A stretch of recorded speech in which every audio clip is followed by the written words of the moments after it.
Boa noite a todos e todas. Bem-vindos a mais um Conexão Debate. Nesta noite, o tema é recuperação judicial, as RJs, um meio cada vez mais utilizado por empresas para evitar que sejam levadas à falência. O bom momento vivido pela economia brasileira não está refletindo diretamente uma queda do número de RJs e dos processos de reestruturação de dívida por parte das empresas. Meu nome é Giane Carvalho, sou diretora de redação da Capital Aberto e recebo hoje para falar sobre as RJs os advogados Felipe Miguel Arantes e Renato Tavares, que são sócios fundadores do FTA Advogados, e Flávio Rodrigues e Bruno Queiroz, sócios diretores da HQR Consultoria. A vocês que nos acompanhem, mandem colocações, dúvidas pelo chat, que no final do evento a gente abre um espaço para tirar dúvida e para trazer as colocações que vocês fizerem. Eu vou começar com um apanhado mais geral, para depois a gente entrar em temas mais específicos. Felipe, o que explica as RJs, o número de RJs tão elevado, mesmo com uma economia mostrando a sua força? Boa noite e bem-vindo. Olá, boa noite a todos e todas presentes. Olha, apesar do momento econômico bom, né, nós temos visto muitas empresas com dificuldades financeiras e necessidade de reestruturação, né? De fato, necessidades de busca de crédito escasso, né, para algumas empresas, problemas que vêm se acumulando ao longo dos anos. Isso tem feito com que muitas empresas tenham suas dificuldades financeiras, e eu vejo também a legislação, né, para a reestruturação de empresas se tornando mais conhecida e acessível também, né? Há uma maturidade atingida, né, em termos de legislação, que tem dado mais segurança para as empresas entrarem com essas medidas. Acho que se eu puder só complementar aqui, o que a gente sempre fala é que a recuperação judicial não reflete o momento atual da economia, né? Ela reflete um passado, ou eu vou dizer aqui acumulado. A decisão de ingressar com a recuperação judicial não é o momento atual, ela reflete o que já vem acontecendo durante algum tempo. E aí que você vê hoje em dia é reflexo de uma taxa de juros que sobe, e subiu nos últimos meses, e isso acumula o aumento do tamanho do seu passivo. Então, sua geração de caixa é estática, né? Você não consegue gerar mais caixa, mas seu fluxo de dívida aumenta, o custo da dívida aumenta. Ainda que você seja saudável do ponto de vista operacional, e aqui eu estou me arvorando já na área dos meus amigos Bruno e Flávio, mas dando palpite, ainda que você seja saudável operacionalmente, você não consegue cobrir aquele custo da dívida. E aí, você não é uma empresa falida, você é saudável, mas você precisa de alguma forma reestruturar aquilo. Então, a RJ agora reflete já um momento, algo que vem acontecendo ao longo do tempo. E tem, às vezes, obviamente, o empresário, ele não está errado, ele quer sempre evitar essa medida que eu digo que é um remédio, mas é um remédio amargo. Então, às vezes, retarda-se o processo, em alguns casos mais do que deveria, mas retarda-se o processo, que já vem sendo, já um processo que começou meses, anos atrás. Acho que isso que é um pouco do que a gente está vendo hoje. Eu ia te perguntar, Renato, sobre juridicamente, assim, sobre a estrutura, o arcabouço legal para as RJs, o fato de terem tantas, 2 anos para cá, crescido muito, é também porque o arcabouço está bem construído, ela está se provando o valor jurídico, aí não do ponto de vista de negócio, mas juridicamente? A lei é de 2005, né? Mas ela é uma legislação que teve uma mudança em 2020, final de 2020, e para adequar alguns pontos que a jurisprudência já vinha aplicando. É uma legislação que foi colocada à prova de forma constante, principalmente no judiciário aqui de São Paulo. Não estou dizendo nos outros casos, mas aqui o volume é muito maior. A gente tem câmara especializada aqui, assim como tem no Rio também, em outros lugares. E o STJ julgou muitos assuntos que eram, digamos assim, espinhosos. Então a gente tem uma jurisprudência bem pacificada sobre diversos assuntos. Alguns assuntos ainda não, e até porque as relações empresárias elas são muito dinâmicas, então algumas coisas surgem e o judiciário não está pronto para isso. Mas acho que o arcabouço legal está bem estruturado, como o Felipe falou, a mentalidade, né, ela mudou. A ideia da concordata antiga, né, que tem muita gente que ainda tem, concordata RJ não tem nada a ver, né? Então acho que isso consolida e facilita, né? A pessoa não pode achar que a recuperação judicial, enfim, na verdade, é um novo começo. Acho que isso é um bom ponto. do ponto de vista da consultoria e falando do ponto de vista das empresas, né, e ouvindo o Bruno e o Flávio, o que que os empresários aí, quem vocês atendem olha quando vai fazer uma RJ? O que que estimula, do ponto de vista de negócio mesmo, a buscar esse instrumento para sair de uma situação difícil? Quem quiser falar, Bruno, Flávio, obrigada e boa noite a Eu vocês. falo aqui, primeiramente, obrigado, Giane, obrigado, Capital Aberto, pelo convite. Eu saúdo aqui meus amigos, o Renato, Felipe, meu sócio Flávio, e também a todos presentes aqui nesse bate-papo. Eu acho que antes até de te responder um pouco isso, é importante a gente contextualizar também, pegar um pouco desse gancho da tua primeira pergunta, né? O nosso país, ele vive uma crise constante desde 2016, mais ou menos, tá? Quer dizer, a gente teve, eventualmente, nesse período, algum respiro momentâneo, aquele famoso voo de galinha que a gente ouve falar o tempo todo, né? Mas de maneira sistemática a gente tem tido cenários de crise nos negócios, né? No ambiente de negócios em geral, né? E aí você precisa entender que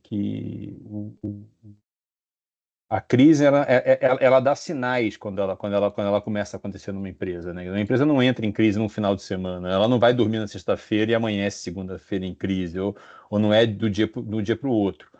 Normalmente você começa a ter sinais. Que sinais são esses? Perda de rentabilidade, constrição em margens, né? Queda de faturamento. Você começa a ter um cenário ali que vai te trazer. E aí você começa a enxergar o empresário, o empresário brasileiro em especial, até por uma questão cultural que a gente vive aqui, ele tem muita dificuldade em aceitar. Ele reconhece os sinais da crise, mas aceitar que ele está em crise é um passo mais difícil, porque a crise para o empresário chamado talvez brasileiro, até do latino-americano, é um negócio que ele vai carregar para a vida inteira, né? Quer dizer, vamos olhar para os mercados mais desenvolvidos do hemisfério norte. Quantos caras que hoje são bem-sucedidos na nova economia quebraram diversas vezes até acertarem a mão? Aqui a gente não consegue isso. O cara quebrou aqui uma vez, ele vai ser perseguido pelo resto da vida, seja pelo fisco, seja por credores, seja por quem quer que seja. Então, assumir que ele está em crise é um passo muito, muito difícil. A gente chama isso normalmente de postura de negação, né? Ele nega, nega, nega, nega. Esse fato de negar sistematicamente a crise impede que ele consiga resolver. Então, quando você identifica a crise no início, se você assume que está em crise e vai tomar as ações, elas são ações mais brandas, né? Elas não são ações tão duras de você tomar e tão difíceis de você implementar. Só que acontece que à medida que o tempo vai passando, isso vai ficando cada vez mais difícil, porque você vai afundando, a situação vai se complicando. Eu gosto de usar sempre uma metáfora que é um carro no atoleiro. A roda está girando e cada vez que a roda gira, ele vai entrando um pouco mais, né? Quer dizer, então, para você tirar dali, as ações, as medidas são medidas muito mais difíceis, o que paradoxalmente faz com que o empresário relute mais ainda, né? Que ele fala, putz, eu não vou conseguir fazer isso daqui. Isso aqui é muito para mim, é muito difícil, não vai dar. E aí chega num momento que ele vai olhar e vai começar a sofrer eventualmente ataques de credores, porque ele não conseguiu parar para discutir com os credores que ele tinha o que fazer, e aí o caminho vira um caminho meio inevitável ele entrar em recuperação judicial. Então as empresas acabam chegando nisso daqui muito por conta dessa dinâmica. A dinâmica de você não aceitar que a crise pode fazer parte do seu negócio, né? Então, acaba sendo um caminho muito difícil. E aí tem um outro ponto que é importante considerar, que até para você pedir uma RJ tem um determinado momento. Porque se você passa desse momento, aí você não consegue mais garantir que a companhia tem viabilidade operacional. Tem um termo que se usa muito no mercado de recuperação judicial, de insolvência como um todo, que é um termo em inglês.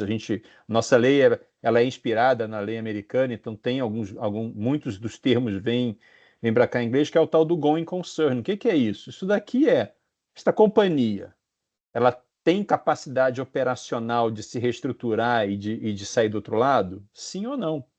E dependendo do tempo que demora esse pedido de RJ, essa capacidade vai se deteriorando. porque aí é uma ladeira que vai muito rápido. Então, eu acho que é um pouco isso, tá, Jane? Claro. Esse cenário de crises e a dificuldade do empresário de assumir e de tomar as ações é o que acaba levando as empresas a ir para a RJ, porque é o último caminho, não tem. Chegou lá, cheguei no final da linha, não tenho para onde seguir, né? Só para não perder o gancho, Bruno, você falou em duas coisas. Time, né? Demora muito. E Sim. queria te perguntar para o Flávio aí, se está melhorando esse time, se o empresário está um pouco mais rápido. Você falou que tem um momento certo de pedir uma RJ. Qual que é esse momento certo? O que ele tem que olhar para perceber e não perder o time, né? Agora é a hora de eu entrar numa RJ. Você quer falar, Flávio? Pode falar. Olha, oi, Giane. Primeiro, minha primeira participação, queria agradecer o convite mais uma vez aqui, em nome da HQR, do Bruno, obrigado, Capital Aberto, obrigado, Giane, um abraço a todos os meus colegas aqui e saudar todos os que estão presentes. A questão do momento é a pergunta que angustia a todos, tá, Giane? Na verdade, a gente vai falar um pouco disso mais adiante, dos instrumentos, né? Mas, na verdade, o momento deveria ser quando a pressão sobre o caixa começa a ficar um pouco além daquilo que a companhia, do que a empresa parece capaz de solucionar, né? A crise ela tem uma consequência, ela tem uma causa e tem uma consequência, né? As causas podem ser várias, mas a consequência começa a afetar o dia a dia. A empresa começa a ter dificuldade para pagar algumas coisas, começa a fazer escolhas. Esse deveria ser o momento. Quer dizer, quando ela começa a ter que fazer escolhas, ela deveria parar, olhar para o seu endividamento e tentar entender o que está acontecendo, o que está errado. Infelizmente, não é isso que acontece por várias razões. Uma delas o Bruno mencionou aqui, né?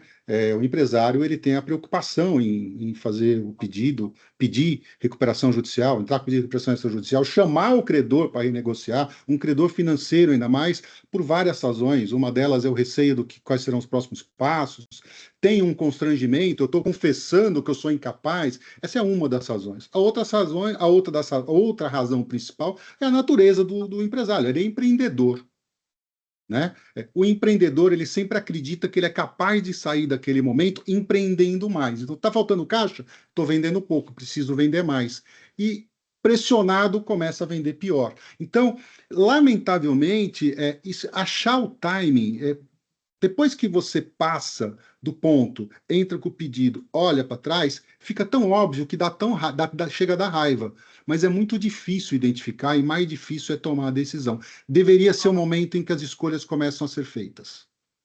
Perfeito. Quando o empresário começa a ter que escolher o que ele vai pagar, deveria ser ali. Normalmente é muito depois disso, o que compromete o próprio processo. A gente está falando aí de escolhas de gestão, né? Perceber o momento certo. Do ponto de vista jurídico, tem um momento certo, assim, existem várias saídas para uma empresa em crise. Tem RJ, tem recuperação extrajudicial, renegociação comercial, vários instrumentos ali. Mas qual seria o timing certo, especificamente em uma RJ, Renato, se você quiser responder, em termos de custo, prazo, o que está em jogo? Assim, o que o empresário tem que olhar?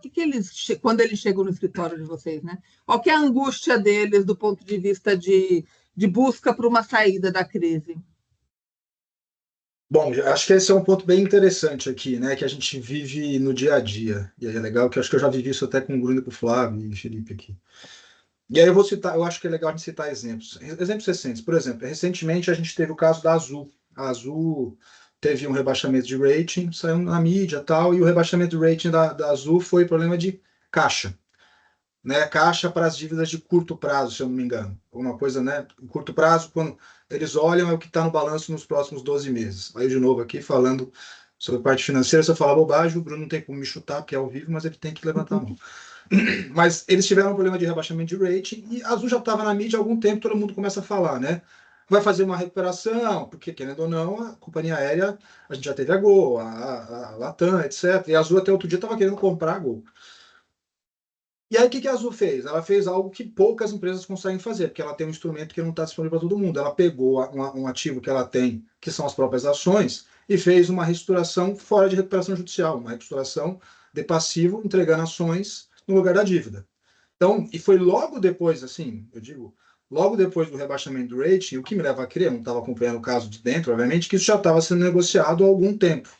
Tanto é que eu lembro que quando saiu a nota de rebaixamento, eu li algumas notícias que o diretor financeiro, de RI, né, deu informações que estavam buscando alternativas, mas acho que foi algo em torno de 2, 3 meses. Mas esse é um caso interessante de reestruturação em que, usando os instrumentos jurídicos que a empresa tem e financeiros, e a moeda de troca que ela tem, que é as suas próprias ações negociadas em bolsa, o que não está disponível para todo mundo, né? Empresas de capital fechado, você não vai conseguir, é muito difícil hoje em dia, a gente já passou por isso até nos planos antigos, né? Você dava ações da empresa no lugar, a troca de dívida por equity sempre foi um problema, principalmente para bancos, por questões regulatórias, mas a Azul, como outras empresas de capital aberto, isso lá fora até mais comum, ela tem um ativo que é as próprias ações negociadas em bolsa, que tem liquidez.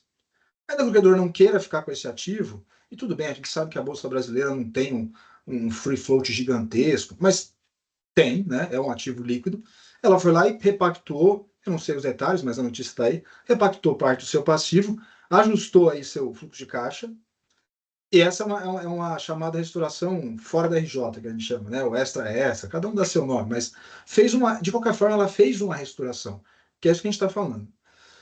A recuperação judicial, por outro lado, ela é um instrumento, é o que eu sempre falo, né? A lei serve como instrumento para essa restauração. Em alguns casos, eu não consigo colocar todos os credores numa sala e falar, gente, é isso que eu preciso que vocês aceitem isso.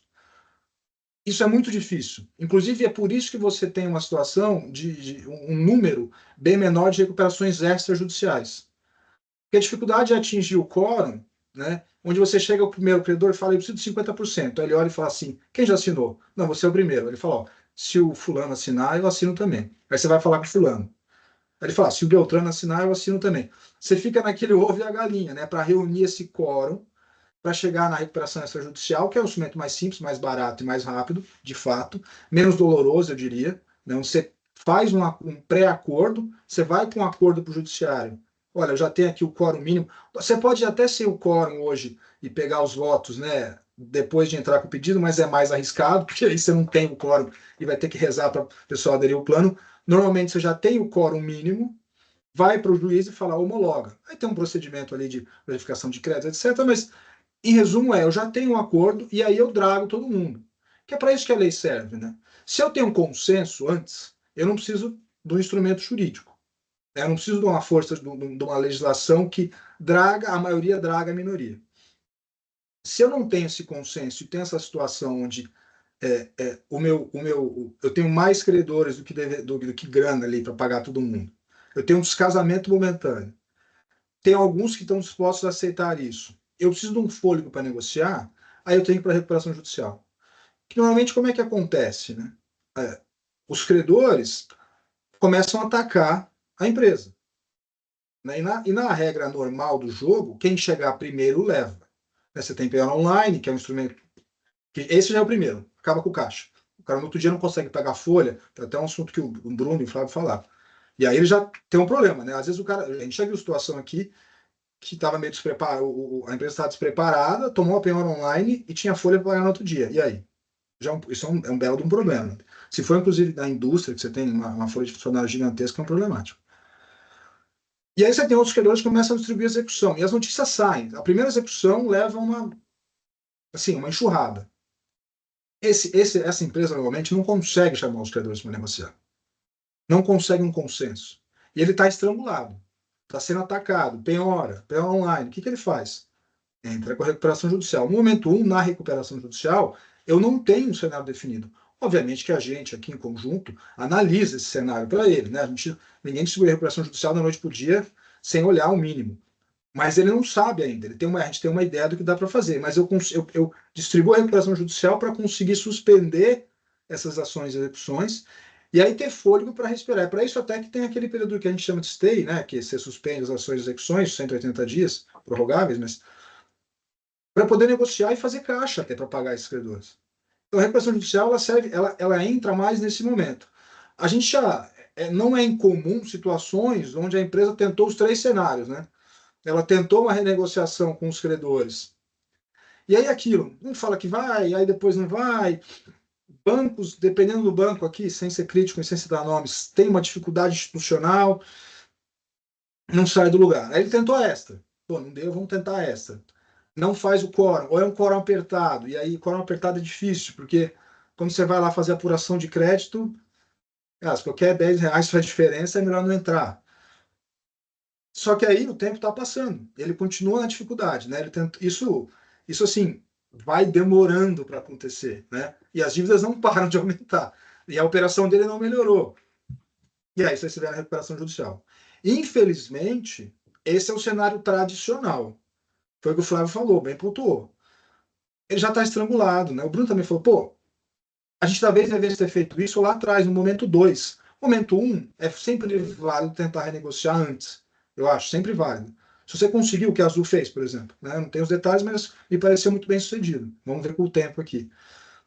Se você não consegue no momento 1 e você não tem quórum para a recuperação extra, que é rápido de você saber, né?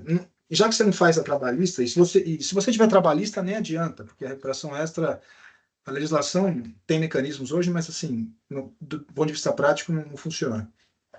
Você deveria já partir para a recuperação judicial, né? Ela é, obviamente, mais custosa que a recuperação extra, você tem custo de administrador judicial, tem um escrutínio maior, mas é aquela história, né? Eu estou pedindo aqui um alento para a minha dívida, pedindo para os credores compartilharem esse problema comigo, e aí, em troca, eu vou ter que me expor mais, né? Companhias fechadas também não estão muito acostumadas, a gente sempre ouve isso, né? Pô, mas agora meus números aqui o administrador judicial vai olhar, diretores ficam um pouco receosos, mas assim, você está pedindo alguma coisa, você tem que dar algo em troca, né? Então, assim, via de regra, resumindo aqui, falei demais, como de costume, o cenário é esse, a gente enxerga que as empresas tentam uma renegociação, vão tentar extra, e quando chegam na recuperação judicial, que já deveria ter sido entrado antes, já está meio estrangulado, e aí é o que é, tem que fazer, e não tem muito para onde correr.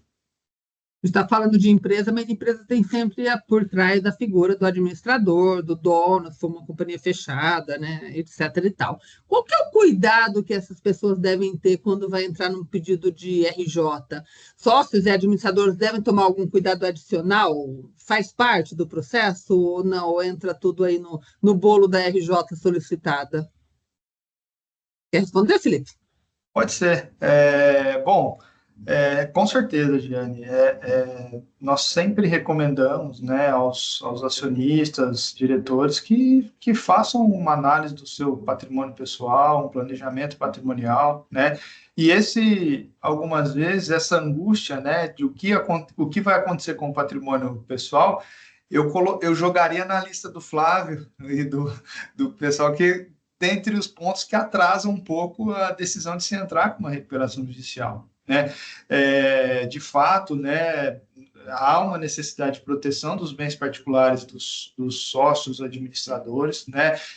Apesar de nós estarmos tratando de um problema que deveria ficar restrito a questões empresariais, uma renegociação dessa dívida, dar o tratamento devido a isso, né? Nós sabemos que, na prática, infelizmente, nós verificamos muitas situações que os credores eles começam a atacar o patrimônio pessoal dos administradores e sócios, né? E então, assim, quando eles se deparam com essa reestruturação, com a recuperação, eles começam a, sem o menor escrúpulo, começar a caçar onde eles podem buscar, né, ativos que respondam por essa dívida, né? E ainda que juridicamente, em diversas situações, nós vejamos que não seria cabível, né, os bens particulares dos administradores, dos sócios, responder por essas dívidas da empresa, nós vemos um aumento absurdo da quantidade de IDPJs, né, o incidente de consideração da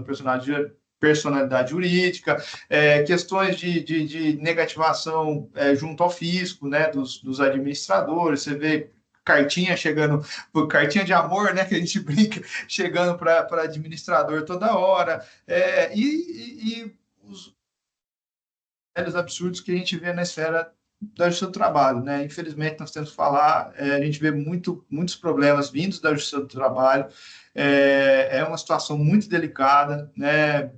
Absurdos, pessoa que já foi sócia da empresa, não tem nada a ver há muitos anos, aparece numa recuperação judicial, recebe uma notificação, um bloqueio aleatório na sua conta um belo dia. Então, assim, de fato, nós temos que fazer uma proteção.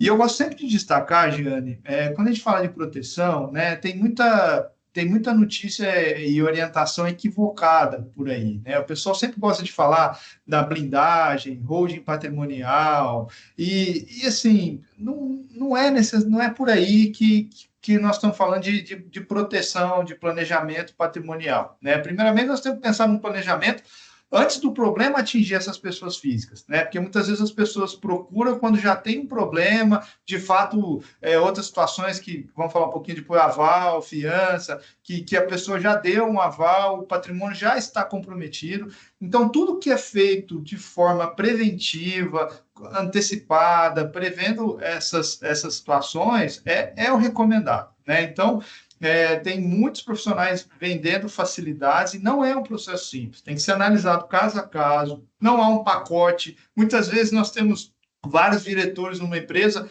para cada um vai ser uma situação diferente, tem um que é casado, tem um que tem filhos, tem um que tem patrimônio só no Brasil, tem um que tem patrimônio no exterior também, então patrimônio imobilizado, o outro tem mais liquidez, então assim, cada caso é um caso, entendeu, Giane? Então, tem que ser analisado. Em algumas situações, até estruturas no exterior têm que ser pensadas para fins de proteção, de investimentos também, para dar uma diversificada e fugir das penhoras online absurdas que nós temos aí. Então, se pensa em reserva no exterior, tudo declarado, né, feito via Banco Central, tudo certinho, mas tem que se pensar, sim, um planejamento muito robusto, né, para essas partes envolvidas no contexto de RJ. Na HQR vocês recebem esse tipo de preocupação? É comum que os empresários aí que os procurem tentando uma solução tenha essa preocupação de já preservar ou achar uma solução para evitar uma contaminação do que é patrimônio pessoal? Normalmente, Giane, o que acontece é um pouco esse ponto final que o Felipe falou, né? Em geral, e isso é uma característica particular do mercado brasileiro, a figura do aval, né? Quer dizer, esse negócio não existe fora daqui, isso aqui existe aqui. É mais uma daquelas coisas que só existem aqui. E se você perguntar, o banco adora, né? Então, adora um aval de pessoa física. A verdade é a seguinte, tem avais e avais, né? Hoje eu tenho um projeto nosso aqui que tem um cliente que tem um aval que tem valor. Então, toda hora que a gente vai discutir com ele alguma coisa, a gente tem que lembrar ele, falar, olha, não é bem, assim, não sai apertando o botão da bomba nuclear porque o seu aval tem valor. E o credor vai no seu aval, né? E aí o aval é um negócio que não está protegido na recuperação judicial. O aval pessoa física não está protegido. É óbvio que tem mecanismos jurídicos aqui, eu estou com 3 advogados que podem explicar muito bem isso, de você postergar, de você demorar, de você proteger um pouco, mas é limitada essa proteção, tá? Quer dizer, a proteção que a companhia tem da situação patrimonial dela, o avalista não tem, tá? Então, assim, o que acontece muito com a gente nessas discussões na HQR, quando a gente vai discutir um plano, como é que está essa estrutura? E, infelizmente, a verdade é que o mercado financeiro como um todo, praticamente hoje, não dá operação que não tem aval. Obviamente, se você estiver olhando lá numa empresa, como o Renato falou aqui, lá na Azul, numa empresa gigantesca, SA de capital aberto, não tem aval de pessoa física, tem outras garantias, mas numa empresa familiar, fechada, não tem. O cara não dá crédito se não tiver aval, né? Então, esse é um tema que aparece para a gente com alguma frequência, que é essa preocupação, como é que fica, né? E até aí, pegando só um gancho nesse tema, se você está na iminência de entrar numa recuperação judicial, esses mecanismos de proteção de patrimônio da pessoa física também tem que ser bem cuidados para não gerar depois uma reclamação de fraude a credor, né? Quer dizer, porra, você está mexendo em coisa, está tirando aqui. Então, é um negócio realmente delicado, né? Mas é uma característica específica do nosso mercado, né? Lá fora, você não vai chegar nos Estados Unidos e vai ver algum cara dando aval à pessoa física no empréstimo no Morgan Stanley. Isso não existe. Quem dá é a garantia da empresa.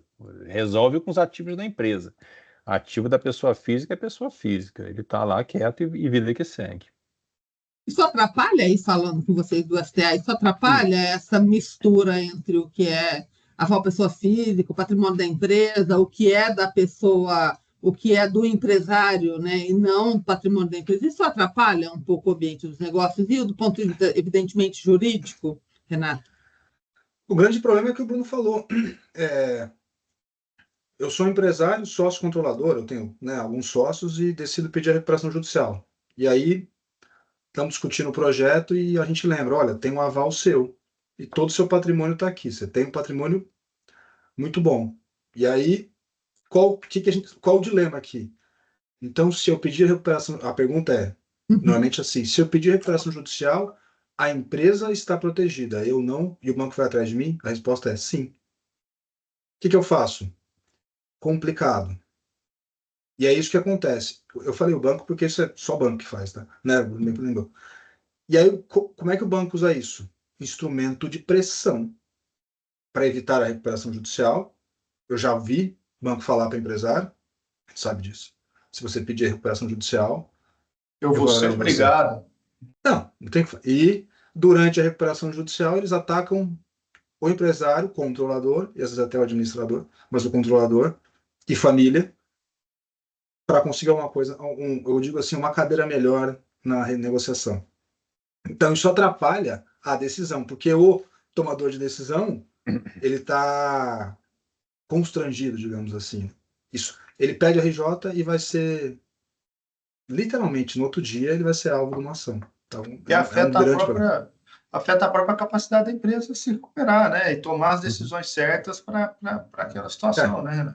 E até, Giane, na próxima semana nós vamos ter um curso, né? No final do mês, na verdade, para aprofundar esses planejamento sucessório, planejamento patrimonial. Sim. Tem tudo a ver, né, com o tema, né? Eu vou bagunçar um pouquinho, que eu falei que eu ia ler as perguntas ao final, mas tem uma que combina com o que vocês estão falando. Eu não vou deixar passar, não, porque eu acho é da Milena Roale Braga. Eu vou ler a pergunta dela. Em relação à avalista de uma dívida que foi listada em uma RJ, o credor poderia continuar executando a avalista em paralelo ao andamento da RJ? A aprovação do plano de recuperação atrapalha de alguma forma a execução contra o avalista? Não atrapalha e ele pode. Não atrapalha e ele pode. Esse é um ponto frágil, é exatamente o que a gente estava dizendo aqui. Aliás, Giane e Milena, sua pergunta é muito oportuna e a gente escuta isso toda hora. Escutamos essa semana, conversando com um banco, com um crédito relevante, de uma recuperação judicial que a gente está tratando. Simplificando, né? A recuperação judicial, a reestruturação de uma maneira geral é você fazer a dívida caber dentro de um fluxo de caixa, de uma capacidade de pagamento. A capacidade de pagamento desse nosso projeto é muito pequeno, portanto, o desconto pedido é muito grande. O banco não faz nenhuma cerimônia, fala assim, olha, dentro dessas condições, o banco não costuma avançar, a gente vai perseguir o aval. Ponto, direto. Então, lá está no primeiro contato, na primeira reunião. Então, isso funciona. Efetivamente, primeiro, como o Renato falou, é um instrumento de pressão muito eficaz, né? Isso coloca a empresa mais desafiada ali, ela vai ter que buscar uma solução diferente para tentar acomodar aquilo, e o cobertor o tamanho é o mesmo, ele vai ter que deixar alguém sem cobertor para cobrir um pouco mais aquele credor que tem uma condição mais favorecida, e no limite ele vai atrás do aval, sim, isso vai acontecer. Lembrando só que, desculpa, só para complementar, porque eu acho que isso é um ponto que alguém deve ter perguntado, já, porque é normal que a gente escuta. A lei, ela excepciona, ele fala co-obrigado, devedor solidário, avalista. Então, assim, é que normalmente quando você tem RJs de grupos societários e o aval está na holding, a holding entra. Mas quando a gente fala de pessoa física, sem ser produtor rural, essa pessoa física não está em recuperação judicial porque ela nem pode. E a lei excepciona e o credor pode, o aval é autônomo e ele pode e vai cobrar, inclusive durante o período de standstill. A vida segue, o avalista está lá com seus bens à disposição do credor, sendo realista. Aqui é a visão real da vida como ela é. O Flávio falou, acontece, não dá para adorar a pílula aqui não. Aqui eu faria a pergunta da Rayane, né? Se isso pode ocorrer durante o período de standstill, acho que é isso, né? Pode. Eu faria até um apelo, tá, Giane? Até normalmente as empresas, aquelas que estão negociando ou renegociando antes do momento de insolvência, eu faria o apelo para um pouquinho mais de pessimismo, né? Porque a gente precisa ter um pouco de pessimismo na hora de celebrar o contrato. Eu preciso ponderar se eu vou dar aquele aval. E a empresa fica constrangida porque o banco ele precisa do crédito, o banco vai fazer, você não quer dar aval, quer dizer que você tem preocupação se a sua empresa vai de fato honrar essa obrigação, né? Isso vai dificultar a minha negociação, será que eu vou obter o crédito? Mas essa análise tem que ser feita no momento em que eu decido se eu vou dar ou não aval, ou se eu vou tentar dar uma outra garantia que não aval e vou forçar um pouco mais a mão nessa negociação. Porque depois que o aval está dado, depois que a operação está contratada, depois que eu atingi o momento de insolvência e fui para a renegociação, pedir a recuperação judicial, aí falou, puxa, eu não devia ter dado o aval. Pois é, eu não devia, mas eu dei o aval. E não tem volta. Já foi, né? Então eu faria um apelo aqui aos que estão nos ouvindo para um pouquinho. Pessimismo sozinho, evidentemente, não leva ninguém a lugar nenhum, mas uma pitadinha na hora da análise crítica dessa tomada de decisão na contratação faria bem. Pensar na estrutura, Felipe falou tanto aqui em preventivamente, quer dizer, pensar na estrutura patrimonial como um todo no momento de garantir solidário subsidiariamente uma obrigação, seria o básico, seria muito bom. Perfeito. Quando uma empresa ela pede uma RJ, ela tem que pensar em paralelo em como manter o negócio funcionando. Não dá para parar tudo, né? E aguardar os 180 dias prorrogáveis, etc. Então, ela tem que manter isso em operação. O que é o ideal? Que antes de pedir a RJ, ela já sente com vocês e elabore um plano. Olha, eu vou pedir RJ, mas eu preciso fazer isso, colocar numa esteira de funcionamento mínimo. O que é recomendado para quando uma empresa vê que a situação está chegando no limite, ela pensa numa RJ, mas ela tem também que montar um plano para seguir operando. Isso que você está... Deixa eu falar primeiro aqui, porque esse é o sonho de consumo de qualquer assessor legal combinado com assessor financeiro, tá, Giane? É que, de fato, você tem a condição, como a gente fala, de preparar a RJ. E por que isso? Como o Renato colocou aqui um pouco antes, a recuperação judicial é um processo caro, né? Quer dizer, ela custa dinheiro, ela tem assessor legal, assessor financeiro, administrador judicial, não é um processo barato, né? E aí tem duas certezas que acontecem quando você pede recuperação judicial. Primeira, o crédito some. Crédito bancário, financiamento, acabou. E pior, prazo de fornecimento com o fornecedor vai a zero também, você só começa a pagar à vista. Então, a companhia está numa situação de negócio deteriorada, né? Quer dizer, vamos lembrar, veio aquela negação, até vai deteriorando. Aí ela pede a RJ. Aí do dia para a noite ela tinha um prazo de 90 dias, ela passa a ter que comprar tudo à vista. E ela não tem crédito no banco. Então, se a companhia decide que vai entrar em RJ, quer estudar o caminho de uma RJ como forma de reestruturar os seus passivos e eventualmente reestruturar o seu próprio negócio, e ela consegue construir isso daqui, e não estou falando que tem que ser com 1 ano de antecedência, não é isso, 30 dias, 45 dias, você consegue formar pelo menos um caixa que vai te permitir viver no dia seguinte. Porque a partir do momento que você pede a RJ, é o que está escrito na lei, em que pese nem sempre funciona exatamente assim, mas daquele momento em diante você não pode atrasar mais nenhum pagamento. Então é uma situação, chega a ser um pouco contrassenso, né? Quer dizer, você perde crédito, você perde prazo, não pode atrasar nada, e aí como é que você faz? Porque o dinheiro não vai brotar do chão, né? Você vai ter que continuar vendendo. E aí depois tem o tema lá, né? Que também é muito falado. Aí você ainda tem uma sessão fiduciária de recebíveis no meio do caminho. O cara vai lá e ainda bloqueia teu recebível. Aí você você vende e o que você recebe não vem para o teu caixa. É o cenário da tempestade perfeita. Então, poder planejar uma recuperação judicial, Giane, é de fato o sonho de consumo. Eu até hoje acho que vivi um caso. Um caso na minha experiência, que era um caso que a gente estava no modelo de uma renegociação comercial. A gente vinha negociando, eram 18 bancos, eram muitos bancos. A gente conseguiu acordo com 16 e ficaram 2 caras desgarrados ali. Chegou uma hora que eles começaram a levantar, como eu brinquei na época, falei, né? Os caras começaram a levantar artilharia, começaram a mandar um monte de flechada, a gente teve que entrar em recuperação judicial, mas ali eu estava preparado para entrar na recuperação judicial, né? A companhia continuava operando normalmente.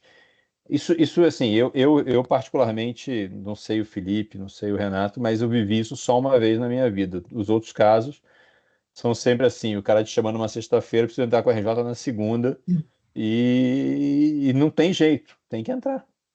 Porque tem que proteger, porque a quantidade de flecha que está vindo, não tem escudo que proteja. É isso que acontece.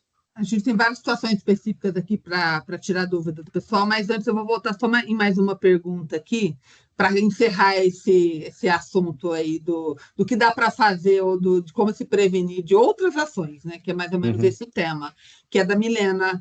O cumprimento do plano pela empresa em RJ não significa quitação da dívida? Interrogação. Poderia o credor continuar a perseguir a diferença do que não está na RJ, por exemplo, de uma dívida? É possível isso? Acho que é o Renato ou o Felipe aí, né? Dá para questionar. Todo mundo aqui conhece esse assunto do aval. Ele até passou bastante no judiciário. Resumindo, o aval ele é autônomo, é como se você tivesse. Eu vou usar um termo errado, mas como se você tivesse dois devedores da mesma dívida. E você pode continuar cobrando. Não tem o que fazer. Essa é a realidade. O que se fez no passado, passou e agora não passa mais. Durante um tempo, colocavam uma cláusula no plano em que a novação do plano, porque o plano implica a novação da dívida liberava os garantidores. E aí, mesmo que o credor votasse contra, ele era dragado, né? E aí, passou durante o tempo, teve alguns tribunais que passaram, aqui em São Paulo passou durante o tempo, hoje não passa mais. Acho que tem desculpa, repetitivo no STJ já sobre isso. Então, infelizmente, a discussão que você vai ter, que é uma discussão horrorosa, tá bom, vamos lá. A dívida é 100. A dívida é única. Isso é fato, você não pode cobrar duas dívidas, né? Eu tenho uma dívida de 100. E eu tenho uma dívida contra o Bruno, que está em recuperação judicial, e o Flávio é avalista. Quanto eu posso cobrar do Flávio? Em tese, você pode cobrar tudo e ele se subroga. Esse é o grande problema. Eu cobro tudo do Flávio, se ele pagar, ele pisa no meu pé, e aí ele passa a ser o credor do Bruno pela dívida reestruturada. Não é a diferença. Este é o problema. Por isso que é muito ruim o aval da pessoa física. Ele não é ruim, é muito ruim. Acho que, não sei se ficou claro. Se o Flávio quiser complementar. Se quiserem acrescentar algo. Não, eu ia acrescentar justamente a situação da subrogação e você chegou nela naturalmente, né, Renato? Porque é o que acontece, é uma dúvida que muitas pessoas têm, né? Quer dizer, o garantidor, ele se subroga no crédito, quer dizer, ele entra no sapato do credor e agora ele é que está sujeito ao plano de recuperação judicial, né?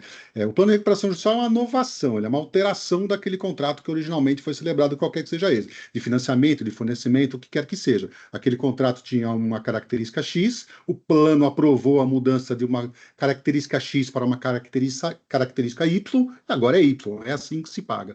Aquela obrigação está alterada, ela não voltará, salvo se o plano for descumprido, ela for convolada em falência. Aí é uma outra discussão que vale uma outra sessão aqui, tá, Giane? Eu não quero me alongar nela.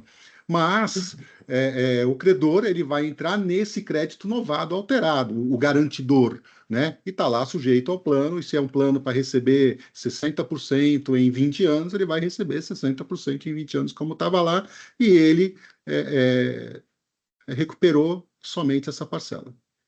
Perfeito. Dentro de uma RJ tem inúmeras situações bastante específicas que eu gostaria que vocês comentassem. O que acontece tanto do ponto de vista jurídico quanto do ponto de vista comercial? Contrato de locação está sujeito à RJ? Quem quiser responder, fiquem à vontade. Vou ser simples, né? O contrato de locação, aqui vou usar um termo técnico chato, mas é o que a gente chama de contrato em trato sucessivo, né? Ele se renova a cada mês. Então, o passado, eu tenho aluguéis devidos até o pedido. Esses entram. O pós, o aluguel do mês seguinte, você vai ter que pagar. A discussão que você pode ter com esse contrato e com inúmeros outros tudo bem, eu vou lá e rescindo, né? Eu vou lá e extingo a locação pelo passado. E aí eu vou lá para o juiz e falo assim, pô, esse é um crédito sujeito, ele não pode extinguir com base nessa cláusula. E, além disso, digamos que eu seja uma empresa do varejo, que Americanas, né? Que, né? Precisa quer dizer, o mercado online é relevante, mas ela tem loja física e precisa. Esse bem aqui é um bem que eu preciso para a minha operação. Se eu começar a rescindir todos os meus contratos de locação, a minha operação, que já estava ruim, deságua. Sendo um crédito sujeito, você não pode usar essa cláusula, que alguns chamam de cláusula ipso facto, para rescindir o contrato. E aí você pede uma proteção judicial. Eu dei um contrato, a gente usou o exemplo da locação, mas tem outros até piores. Concessão pública, por exemplo, né, que a lei, inclusive, fala que é cláusula de extinção do contrato, o pedido de recuperação judicial. A gente teve o caso até de Viracopos, né, que é um caso famoso. A SPMar também, né, que a gente estava junto até, Flávio, e o Bruno, que não houve extinção do contrato. Mas, resumindo para a sua pergunta, né, o passado entra, o futuro, como ele se renova mensalmente, vai ter que pagar. O que acontece numa cessão fiduciária de recebíveis versus fluxo financeiro após o pedido de RJ? Um pouco daquilo que eu falei, né? Cessão fiduciária de recebíveis, né? Em geral, o credor que tem a cessão, ele vai executar. Tudo que for fiduciário não está sujeito à recuperação judicial. Se a gente for seguir o rigor do que está escrito na lei.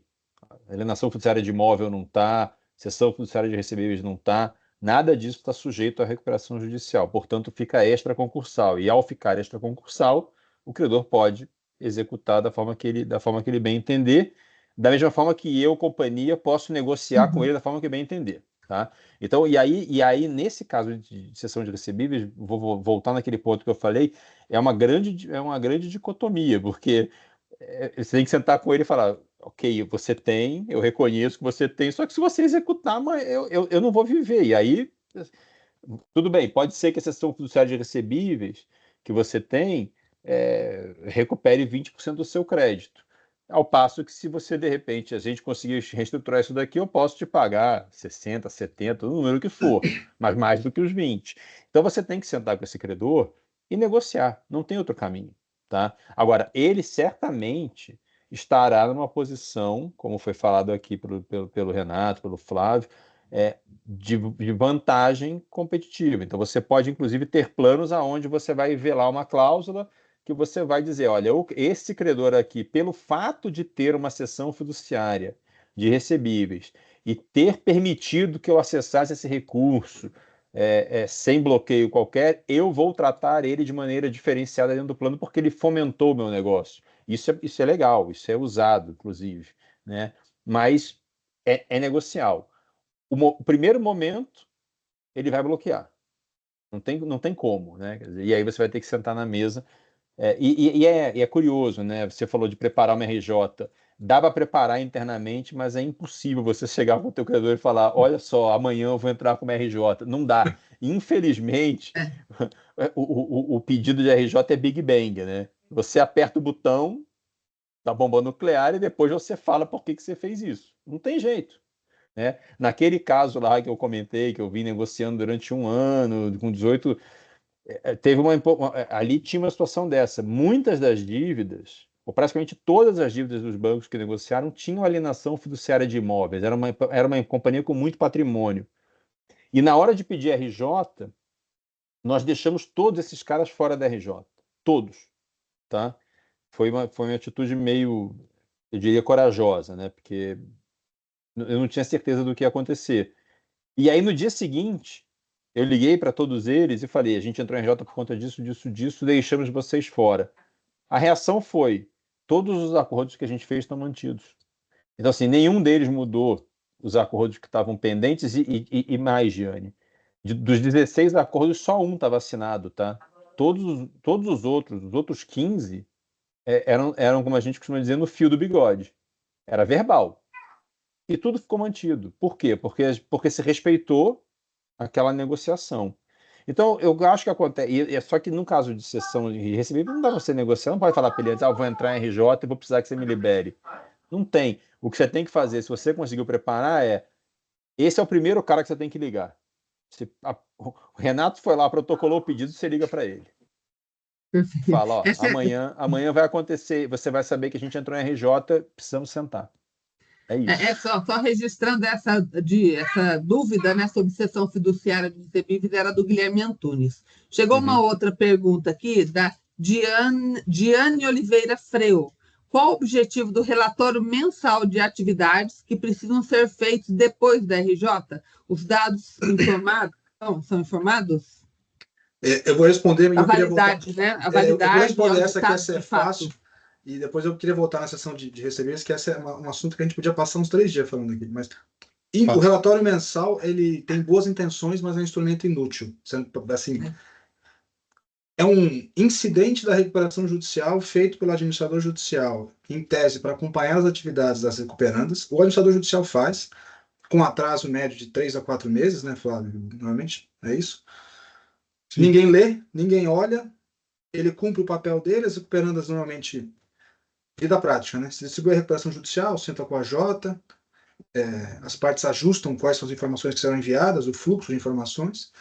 O AJ recebe isso, processa, faz um relatório e fica lá. Em tese, assim, os devedores acompanharem o dia a dia a operação, né? Como a gente brincou aqui, recuperação judicial torna a empresa nua, né? Todo mundo está vendo o que antes era interno. Eu já vi alguma coisa acontecer por conta de RMA, né, o relatório mensal de atividades? Não. Alguém já viu? Flávio, Felipe, Bruno? Também não. Não. Eu já vi credor resmungar, falar de alguma coisa, mas efeito prático nenhum. Então, assim, boas intenções, mas que só geram trabalho e não tem efeito prático. A dúvida dela é se precisavam ser auditados também, validados ou não? Não é necessário? O AJ faz o papel, vou chamar de auditor, está errado, mas ele seria o auditor do juízo dos credores. Né? Tá. O AJ deveria ser essa ponte, empresa devedora e credores. E o juiz é um leigo, quando eu falo leigo, um leigo em questões financeiras. Não é o papel dele olhar isso. Então, o AJ deveria fazer essa ponte. Mas ninguém vê, né? Eu queria complementar rapidamente, Giane, a fala aí do Renato com relação a isso, porque de fato é um documento que é muito útil, deveria ser útil e ele deveria servir para que todos os credores da recuperação judicial acompanhassem o processo de reestruturação da empresa ao longo do processo, até que o plano, principalmente até que o plano seja votado, né? E depois tem os relatórios até de cumprimento ou não do plano. Mas existem alguns relatórios mensais de atividades muito bem feitos, com informações muito úteis, tá? Efetivamente, alguns AJs, alguns administradores judiciais, buscam assessores, inclusive de negócio, contábeis e financeiros, para fazerem uma visão do negócio da empresa, e sim, os credores poderiam fazer um esforço e pedir aos seus advogados para entrarem nesse incidente e baixarem o RMA e lerem. E acompanharem, porque efetivamente a gente se depara muitas vezes com credores que não têm a menor ideia do que está acontecendo, né? Dos esforços que estão sendo feitos, do que está dando certo, do que está dando errado, para onde está indo. E realmente alguns RMAs são muito bem feitos e poderiam sim ser melhor utilizados pelo credor, inclusive. Então, eu complementaria aí com esse pedido para quem tiver no sapato de credor. Claro, tudo depende também da relevância do seu crédito e do seu cliente que está lá em recuperação judicial. Dá uma olhadinha, eu acho que vale a pena. Alguns são excelentes. Tem mais perguntas chegando, o pessoal está bem participativo. A Aline pergunta, Aline Franca. Garantia flutuante é considerada garantia real, permitindo a classificação do crédito extraconcursal? Pergunta boa, hein?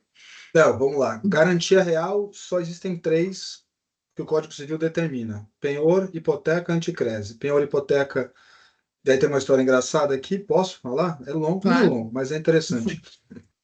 E aí eu vou desafiar, o Flávio falou que é mais velho que eu, né? Brincou antes da gente começar.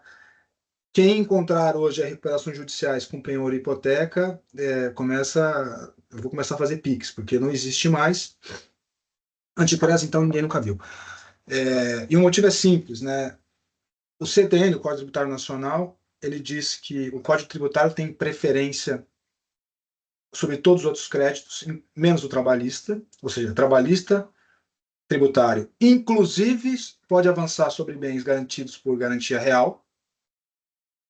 Então, o que isso quer dizer na prática? Ninguém usa garantia real, porque você sabe que se esse devedor tiver um crédito tributário ou trabalhista ele vai ter.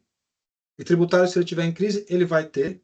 Você tem uma garantia que não serve para nada. Então, a garantia real ela desapareceu, salvo situações específicas. Eu fiz um projeto onde tinha garantia real que era penhor de ações, porque tinha uma questão regulamentar que proibia a alienação fiduciária. Mas penhor, então, respondendo a pergunta dela, só 3 hipóteses: hipoteca, o penhor, hipoteca e anticrença. Aí isso é garantia real. A garantia flutuante que você tem, inclusive, lá na lei das SA para as debêntures, ela, na verdade, não é uma garantia, né? Ela só serve em caso de liquidação para o debenturista ser pago com aquele ativo.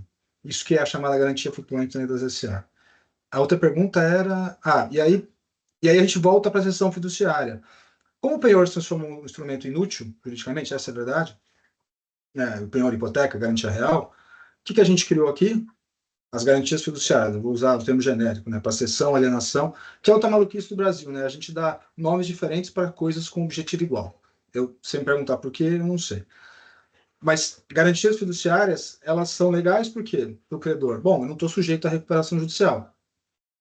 Maravilha. Aí o Bruno falou, né? Normalmente, quando você vai tomar financiamento no banco, o banco fala, somente projetos que têm geração de caixa, né? Legal, vamos fazer uma estrutura aqui de garantia fiduciária, seus recebíveis estão dados aqui para toda a eternidade para mim. Aí eu vou pedir recuperação judicial, estamos discutindo com o cliente aqui, com a empresa. Aí ele fala, pô, mas todo o meu recebível está em garantia fiduciária. Se eu pedir recuperação judicial hoje, ele vai travar meus recebíveis, eu não pago amanhã nem a água, né, nem a luz aqui. Aí o que a gente faz? Vai para o judiciário e fala, olha, eu sei que é um crédito não sujeito, mas se você não me der uma liberada aqui, literalmente, preservação da empresa, etc., eu vou morrer, não tem recuperação judicial. Aí eu vou usar o caso recente, a AgroGalaxy. A AgroGalaxy falou, juiz, tudo que eu tenho de recebível foi dado, não tem nada. Se você não me liberar essas garantias, não tem recuperação judicial. O que a juíza fez? Não. Então essa é um pouco da loucura que a gente vive. Porque, em termos práticos, é isso. Você não tem garantia real. Eu não lembro, eu vi uma recuperação judicial mentira que tinha, de fato, um penhor de ações, mas, volto a dizer, tinha uma questão regulamentar específica. Hipoteca você não vê mais, né? As garantias, normalmente, de imóvel, normalmente não, para imóvel é 100% alienação fiduciária, tem uma lei específica. Você sempre tem garantia fiduciária para recebível, todo projeto tem, né? Que tem banco e recebível. Então, e a garantia flutuante não é uma garantia de verdade, do ponto de vista de recuperação judicial, né? Ela serve em caso de liquidação, é específico para debênture, então não se aplica aqui. Eu vou voltar aqui no tema do relatório mensal de atividade. A Diane agradece, né, a resposta e faz mais uma pergunta. A dúvida dela é se a RMA, se não for cumprido, se o que tiver no relatório é mostrar um não cumprimento do que estava previsto, se isso pode ser usado, os credores podem usar esse documento para cobrar a empresa. Podem e devem, né? Se a empresa estiver descumprindo o plano de recuperação judicial ainda durante a recuperação judicial, né? Porque a recuperação judicial, o processo, ele dura menos do que o cumprimento do plano de recuperação judicial. O plano, depois de aprovado e homologado, ele tem natureza, ele é um contrato. Ele é um contrato de múltiplas partes e é um contrato que eu cobro como outro contrato qualquer. Se a empresa ainda está em recuperação judicial, ela pode encerrar a recuperação judicial depois de 2 anos, ela fica sob supervisão judicial enquanto em recuperação judicial, ou o plano pode até estabelecer que ela encerrará a recuperação judicial antes do prazo de 2 anos, vira um contrato. O relatório vai lá, está demonstrando que a empresa não está cumprindo, eu executo como outra obrigação qualquer se ela não estiver em recuperação judicial, ou peço convolução em falência se ela estiver em recuperação judicial ainda. Então, é por isso que muitas vezes tem até tem uma discussão muito interessante a respeito de qual é a carência no pagamento, né, das obrigações no plano de recuperação judicial. Se a carência não pode ser maior do que o prazo que resta da empresa sob recuperação judicial, porque pelo menos o começo do cumprimento do plano, ela deveria estar ainda sob supervisão judicial, né? Não é garantia, efetivamente, né, porque a empresa pode descumprir do meio para o fim, mas já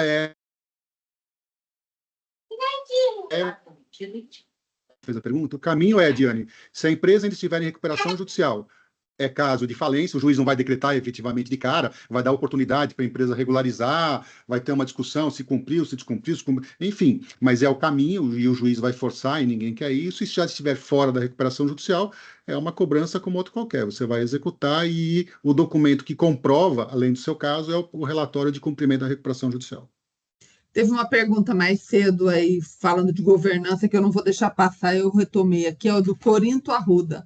Qual o papel e a responsabilidade do Conselho Fiscal e dos demais órgãos de governança, Comitê de Auditoria e Conselho, no processo pós-pedido de recuperação judicial? Imagino que no acompanhamento do cumprimento do que está ali, né?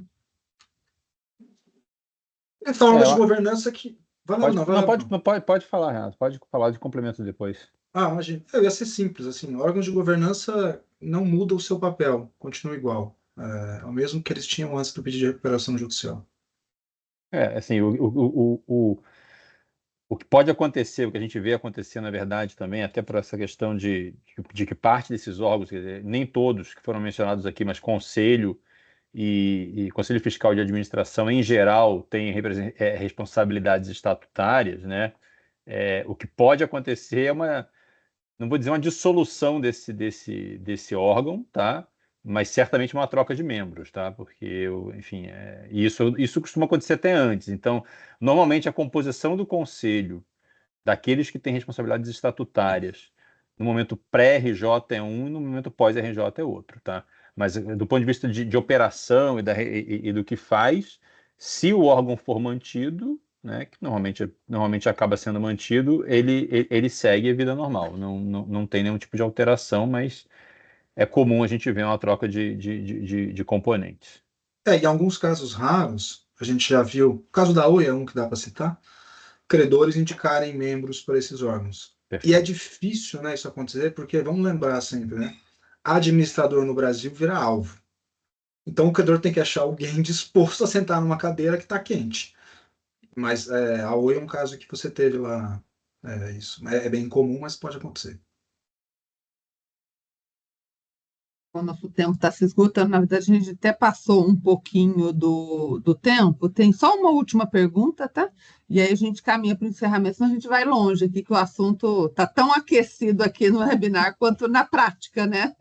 Nos pedidos. É verdade. Da Tayane Vesco. Não sei se o assunto já foi abordado, mas infelizmente entrou atrasada na live. Ela quer saber quais as diferenças entre RJ e RE. Acho que em um determinado momento o Renato falou rapidamente sobre isso, mas se quiser retomar para a Tayane, as diferenças básicas entre os dois modelos, né, RJ e RE. Bom, sendo rápido e simplista aqui, né? Acho que dá para ser. A recuperação judicial, a recuperação extrajudicial, apesar de ter esse nome, ela não é uma extrajudicial como um todo. Ela, na verdade, você faz um pré-acordo com os credores e aí você leva para a homologação do judiciário. Ela é mais simples que a judicial porque eu já chego ou com o quórum atingido de aprovação, 50% mais um por classe ou subclasse, aí você tem alguns mecanismos para fazer o agrupamento de credores e eu peço a homologação. Não era para ter administrador judicial, mas na prática o juiz nomeia um administrador judicial só para conferir os créditos, para ver se você não fez uma maldadezinha e manipulou os créditos para chegar no quórum. E aí, feito isso, o juiz homologa o plano e você segue a sua vida. Você não fica em supervisão, não deveria ficar em supervisão judicial, né? Na recuperação judicial, o processo é mais doloroso. Eu entro com um pedido, o juiz, hoje, 99,9%, nomeia o administrador judicial para fazer a perícia prévia, e aí ele defere o processamento. Aí eu tenho um stay. A partir do stay eu começo a negociar 180 dias, né, que são prorrogáveis. Tenho que chamar uma assembleia, tenho que aprovar o plano em assembleia, homologo o plano, e aí na vida prática, chuva de agravos para o tribunal, e aí eu tenho que começar o cumprimento do plano. É mais caro, porque tem um administrador judicial muito mais tempo, tem muitos mais assessores, o tempo que eu fico em recuperação judicial. E o Bruno trouxe um ponto importante, né? Não é só o meu custo de manutenção daquele procedimento, é o custo de capital, porque quanto mais tempo eu ficar em RJ, mais difícil eu tenho, né, negociação com os fornecedores, etc. Flávio, Bruno, você quer completar mais algum ponto legal aqui de diferença que vocês veem de recuperação judiciária? Essa acho que vale a pena. Eu acho que momento, né? Assim, recuperação judicial, a gente gosta de lembrar que a recuperação judicial é freio de arrumação, né? Eu estou em crise, o Renato falou lá atrás, estou sob ataque geral dos meus credores, estão tentando piorar minha conta bancária, estou sofrendo execuções, eu preciso de proteção para tudo, eu preciso respirar, reorganizar e propor uma negociação. Ele é freio de arrumação, mas eu peço, respiro e vou em diante. A recuperação extrajudicial, ainda não estou sob ataque geral. Eu consigo negociar com parte dos meus credores, desde que eles tenham a mesma característica, né? Eu consigo, né, negociar antes da crise ser geral, então o momento é uma diferença importante. A segunda diferença é exatamente essa. Eu consigo atingir somente uma parcela dos meus credores e não a todos. Se eu pedir recuperação judicial, todos os meus credores estarão sujeitos a ela. Bancos, fornecedores. Se o meu problema é só com bancos, os meus fornecedores estarão afetados pela minha recuperação judicial. Na recuperação extrajudicial, eu consigo fazer uma renegociação somente com os bancos, né, tendo aquela característica comum do crédito sem afetar a minha relação com os meus fornecedores, por exemplo. Então, primeira diferença importante, momento e situação. Segunda, a minha crise é localizada ou é geral, ou é ampla? Se ela for localizada, a recuperação extrajudicial pode ser o melhor remédio. Se ela é ampla, a judicial será o melhor remédio. Às vezes ela é localizada, mas ela é muito grave, eu preciso da proteção. Aí, paciência, eu vou para a recuperação judicial e vou afetar quem eu não gostaria. Mas aí, de novo, é outro webinar, Giane. Mas de uma maneira simplificada, é mais ou menos isso. E aí, se me permite, Giane, eu vi aqui que a última pergunta que entrou tem exatamente essa conotação da Andréia, né? E aí, te respondendo, Andréia, na recuperação judicial não tem jeito, entra tudo, tá? É aquilo que o Flávio acabou de falar. Você tem um problema com o banco, mas você vai arrastar todo mundo diretamente, tá? E lembrando que o tributário não está sujeito à recuperação judicial. O tributário não se sujeita, né? Ele assim como créditos que tem garantia fiduciária, ele não participa, né? Mas a gente, nesse aspecto, rapidamente, só dando uma pincelada, a gente tem visto uma mudança muito importante na postura do fisco com relação a processos de recuperação judicial. Hoje é muito comum você conseguir renegociar o seu passivo tributário estando em recuperação judicial, tá? E aí a última informação que eu acho que é importante falando disso também, a gente viu recentemente o caso da Sequoia, né, da Sequoia Logística, que fez uma primeira RE somente com bancos, e essa semana anunciou que fez uma outra recuperação extrajudicial com fornecedores. Então você vê que ela fez 2 procedimentos diferentes em espaço curto de tempo, mas para endereçar os pontos que ela tinha realmente. Ela tinha um problema com o banco primeiro, foi lá, resolveu. Passou algum tempo, ela identificou que ela tinha um problema da mesma magnitude ou perto da magnitude. Com fornecedores, foi lá e fez a mesma coisa, tá? Então, a extrajudicial ajuda nesse sentido, além dela ser, como o Renato falou, mais rápida e mais barata. Para quem está perguntando aí, o webinar fica gravado, tá? Para quem não pôde acompanhar o tempo todo, ou entrou no meio, ou quer rever, ele vai ficar gravado, disponível na página da Capital. Queria agradecer a presença de vocês 4 e abrir para uma última consideração, porque senão vai longe aqui. Felipe, você começa? Obrigada, viu? Pode ser. Não, eu que agradeço, Giane, pelo convite aí. É um prazer poder compartilhar esse tema tão importante. E a palavra que fica, na minha opinião, é planejamento.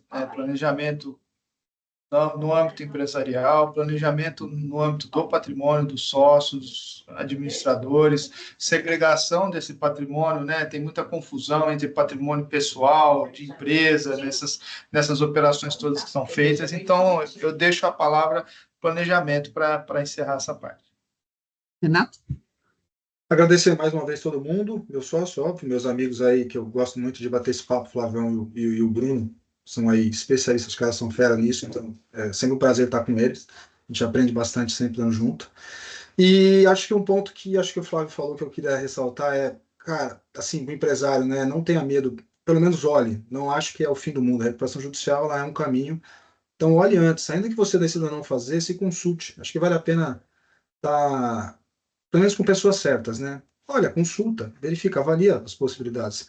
Eu perguntar não significa que você vai ter que pedir RJ, né? Então, acho que vale a pena ter esse mecanismo à disposição. É um mecanismo bom, ele é eficiente quando bem utilizado. Flávio? Quero também agradecer, obrigado pela oportunidade, gostei muito de estar aqui, espero que seja a primeira de muitas vezes. Tá com amigos também, Felipe, Renato, a gente vive realmente se falando, é sempre um prazer. E a mensagem que fica aqui para mim é lembrar que ferramentas de reestruturação financeira são ferramentas. Não esqueçam de olhar a causa da crise. né? A empresa em crise, normalmente, a crise é a consequência de alguma coisa. Então, reequacionar o endividamento é necessário, é mandatório, precisa ser feito, é árduo, mas as razões da crise precisam ser atacadas. Não existe reestruturação sem reestruturação do negócio. Ela parte do negócio. O novo pagamento, o novo momento, parte do negócio, e isso precisa ser analisado com profundidade. Então, não nos esqueçamos nunca de também começar pela causa. Vamos atacar a consequência porque ela está nos machucando agora, mas vamos lembrar da causa.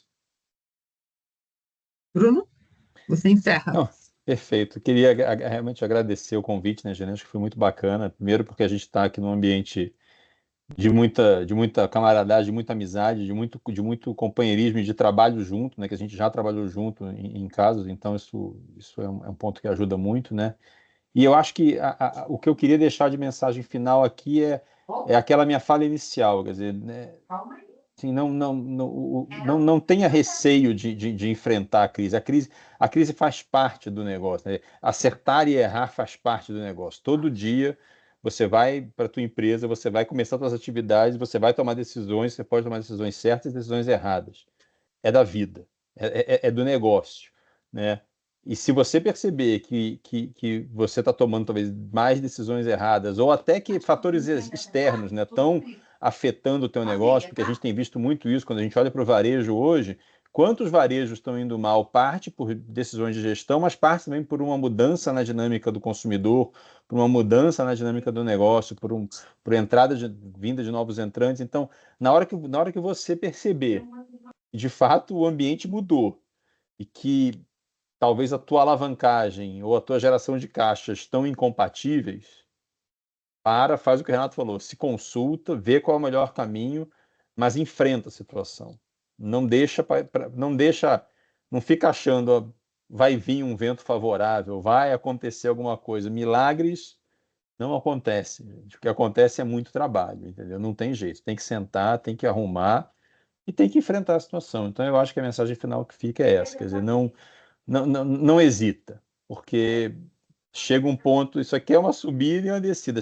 Se passou desse ponto aqui, a velocidade de descida é de um carro sem freio.